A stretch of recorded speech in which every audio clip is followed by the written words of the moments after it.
Hello and welcome back to the Cupcake Jemma channel with me, Gemma. Now today I'm going to be making one of the most classic sponges out there. It's the chiffon cake. Now if you don't know what that is, it is a light, moist, lighter than air, really decadent cake which without being too rich or extravagant. It's really yummy and it's a bit tricky to make and you do need to have a few bits and pieces in your arsenal, but that's absolutely fine. I'm going to tell you how to do it. Before I do, I just want to say, if you do enjoy this video and you get a lot of use out of this recipe, please, please, please do give it the thumbs up. Let the old algorithm know that you're liking it. Hey, why not share it? You know, it would just mean a lot to me. Let's crack on. So, the first thing I need to talk to you about is the tin. Now I'm going to be using one of these. This is a 2-piece aluminium. It's an 8-inch. It's a chiffon pan or an angel cake pan.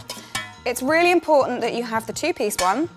And the reason it's an aluminium is because this is a meringue-based sponge, it needs to climb up. And if you use any grease, so we're not going to prepare the tin in any way, we're not going to paper it, we're not going to grease it.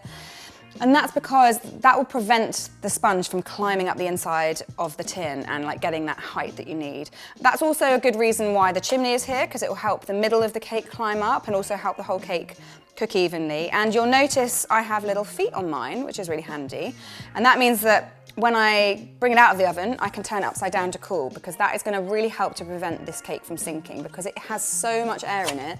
They do have a tendency to sink if you don't do all the right things. That being said, I have made chiffon cake successfully in pans that aren't like this.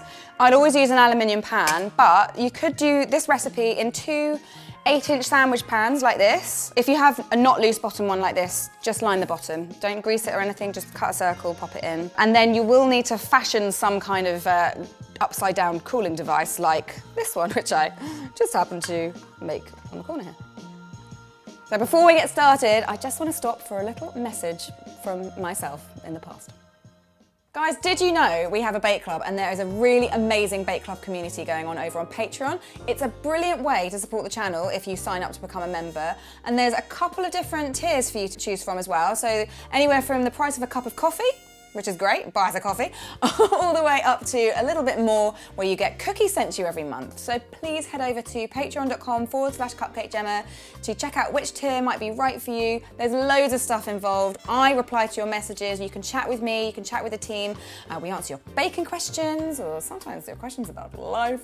So head over there, join us. We're really grateful to everyone who joins. And like I said, it's a brilliant way to support the channel and help us keep doing what we're doing. Hopefully you enjoy what we're doing. If you do, be a bake club member.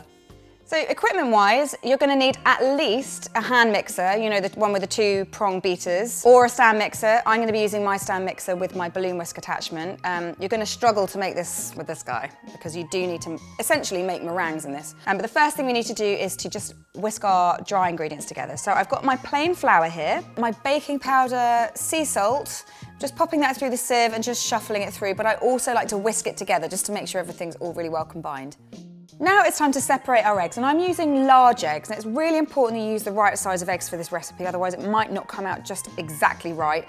If you're in any doubt, I'm going to be using 200 grams of egg whites and 90 grams of egg yolks. So just separate those, make sure you've got nice clean bowls for both of those, and then pop the yolks to one side, and then you can get on with whisking your egg whites. Now I'm also putting just a scant ½ teaspoon of cream of tartar, just to help things along a little bit. So start the mixer on a slow speed, just to get those bubbles forming. And then when it's nice and foamy, you can start adding the sugar. I add a little bit at a time, and we're basically making meringues here. While that's whipping up, you can get your yolks ready. So you've got your egg yolks, and you're going to add your vegetable oil, your milk, vanilla extract, and then the remaining sugar. And then just give that a really good whisk. It's not going to become thick or anything, but you do want to make it foamy and slightly paler in colour. Now back to your egg whites. You are looking for your egg whites to be nice and white and glossy and stiff peak. So when that happens, stop mixing and then go back to your egg yolks. So we're going to sieve our dry ingredients once more, just directly into the bowl. I like to do it in 2 stages, just giving it a really good mix with the whisk in between each stage. Once that mixture is smooth, you can grab your meringue back and add 1/4 of it to the egg yolk batter, and then fold it in carefully. You can do this using a balloon whisk if you like. I like to use a rubber spatula as well. It really doesn't matter, just as long as you're not knocking too much air out when you mix it round. Fold in the remaining meringue, just in 2 or 3 more loads. Again, just being really gentle and really careful to fold that mixture through rather than beating all the air out of it, which would be a real shame.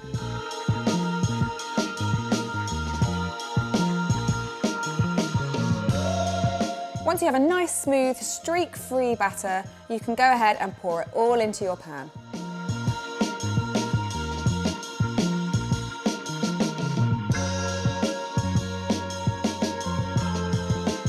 Right, so all my batter's in. It's very aerated and fluffy, so I'm just going to give it a little tap just to get rid of the bigger air bubbles in there. And also, I'm going to just use my skewer to just give it a little wiggle around the bottom. Again, that just helps to pop any of the biggest air bubbles. Right, that's it. So I've got my oven preheated to 150 degrees C. As usual, I'm using a fan-assisted oven, so if you have a regular oven, just add 15 degrees to that. Pop it right in the middle. And I'm going to bake it for 60 minutes. So I'm going to put my feet up, maybe make a cup of tea, have a chocolate bar. Oh, don't know. World is my oyster.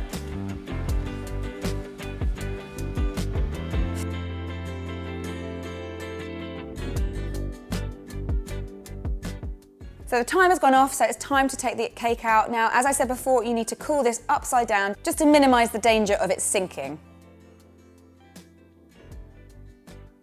So it's really important to leave this to cool down completely to give yourself the best chance of removing it from the tin, because it is quite tricky. You're going to need a small sharp knife or a palette knife, and you just want to run that between the cake and the tin, but putting pressure on the side of the tin. You might need to do it around the chimney as well, but when you've done that, you can pull the whole cake out of the main body of the tin and then just run that knife around the base as well, just to loosen it from that. And then turn it upside down onto a cake board or a plate.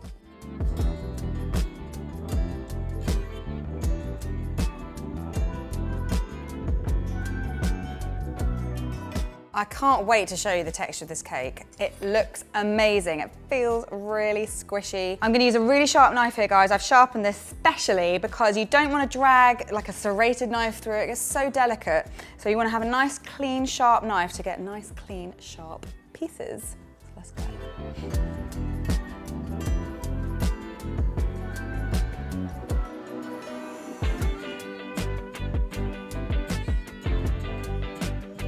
Now, I could go and whip some cream and maybe roast some strawberries or something like that, but quite frankly, I just want to get it in my mouth. Oh my gosh. It's lighter than air. So, so delicious. Really, really moist and light. Really delicious vanilla flavour. And keeping it really simple with the sugar on top is great. That way you can add whatever accoutrements you want. And I'd really like to try some different flavours of these. So if there's something that you've seen, if there's a chiffon flavour that you've seen that you want me to give a go, pop it in the comments below and I'll have a go, because these are really fun to make and I love eating them. I'll be back next week. In the meantime, if you make this, don't forget to take a picture, put it on Instagram using hashtag Cupcake Jemma, or over on the Bake Club on Patreon, put it in the chat there. That's it from me. I can't believe I've got this whole chiffon cake to eat. Does anyone else want a bit? Yeah, go on. Okay, I suppose I can share. Well, until then, see you next week. Oh, just disappears.